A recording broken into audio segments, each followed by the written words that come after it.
নমস্কার বন্ধুরা, আজ তোমাদের সাথে কথা বলতে চলেছি লক্ষ্মী ঝাঁপি সিরিয়াল নিয়ে। হ্যাঁ বন্ধুরা, মা হলো ঝাঁপি, এমনটাই আমরা এবার দেখতে চলেছি লক্ষ্মী ঝাঁপি সিরিয়ালের নতুন প্রোমোতে। আমরা দেখতে পাচ্ছি যে ঝাঁপি এবং দীপের মধ্যে ঝামেলা চলছে, কিন্তু অন্য দিক থেকে পরে আবার দীপ এবং ঝাঁপির মধ্যে ঝামেলা ঠিক হয়ে যায় এবং দুজন দুজনকে ভালোবাসে এবং তারপরে ওরা দুজনে কাছাকাছি আসে এবং তার কদিন পরে আমরা দেখতে পাই যে মা হলো ঝাঁপি।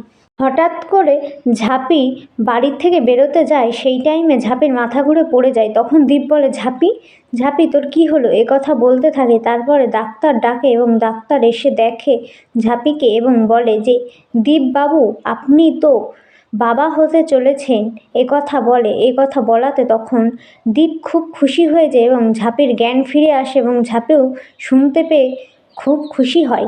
এবং অন্যদিক থেকে ইনকা এই কথাটা জানতে পারে যে মা হবে ঝাঁপি। এ কথা শুনে তখন ইনকা বলে, আমি দীপ এবং ঝাঁপির সন্তানকে কোনোদিনও এই দুনিয়া দেখতে দেব না। এই কথা বলে ইনকা এবং তারপরে বলে যে দীপ হয়তো আমার হবে, নয়তো কারোর আমি হতে দেব না। এ কথা বলে এবং বলে যে এবার আমি ঝাঁপি এবং দীপের সন্তানকে মেরে ফেলবো।